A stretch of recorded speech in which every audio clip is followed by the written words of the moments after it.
Asenat'ın yan annesiyim. Asenat ilk dünyaya geldiği zaman ikinci kez anne olmak, ikinci kez o duygu yaşamak çok güzel. Sonradan kötü şeyler olmaya başladı. Asenat fark etti ki hareketsizliği çok başladı. Ememeye başladı. Başını bile tutamıyordu. Sonra fenalaştı 3 aylıkken. Batman'a gittik. Batman'da bizi Diyarbakır Dicle Üniversitesi'ne sevk ettiler. Sonra da yoğun bakıma aldılar bebeğimi. 3 aylıkken entübe ettiler. Bebeğimi HG ile beslediler maalesef. 5 aylıkken doktorlar SMA tip 1'den şüphelendiler.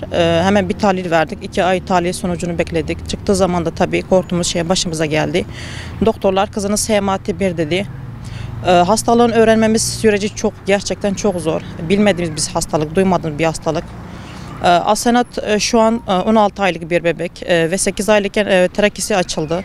Şu an 3 aydan beri HG ile besleniyor. Yani benim evladım 24 saat acı çekiyor. Buradan yetkililere, tüm sanat camiasından sesleniyorum. Lütfen Allah rızası için Asenat'ı görmezden gelmeyin.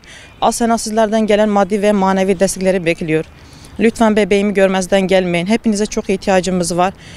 Miktar 35 milyon toplamamız gerekiyor. Bir aile de tek başımıza yapamıyoruz. Sizlerden gelen yardım istiyoruz. Lütfen bu konuda bizi görmezden gelmeyin. Yardımınızı bekliyorum. Asenat minicik bedeniyle kocaman acılar çekiyor. Ben evladımı 10 aydan beri göremiyorum. 10 aydan beri 6 cihaza bağlı şu an yoğun bakımda. Yani gözleriyle bana bakıyor. Anne ben yoruldum. Canım acıyor, beni de götür. Al yani ama ben yapamıyorum. Tek başıma gücüm yetmiyor. Sizlere ihtiyacımız var. Lütfen tüm yetkililer sesleniyorum. Türk halkına sesleniyorum. Lütfen bizi görmezden gelmeyin. Asenat'ı görmezden gelmeyin.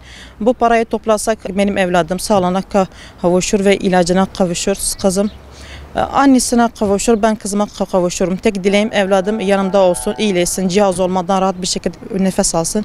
Bunu istiyorum ben. Valilik izinimiz Batman'dan yaptık.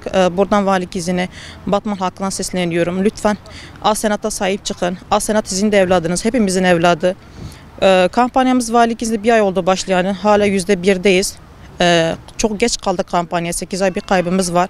Asenat şu an 9 kilo. Biliyorsunuz 2 yaş SMA tip 1'de ilacı alabilmemiz için çocuk 13 kilo aşmaması gerekiyor. Şu an 9 kilo, 4 kilomuz var. Bu konuda lütfen maddi ve manevi destekleri bekliyorum. Asenat'ı görmezden gelmeyin ne olur.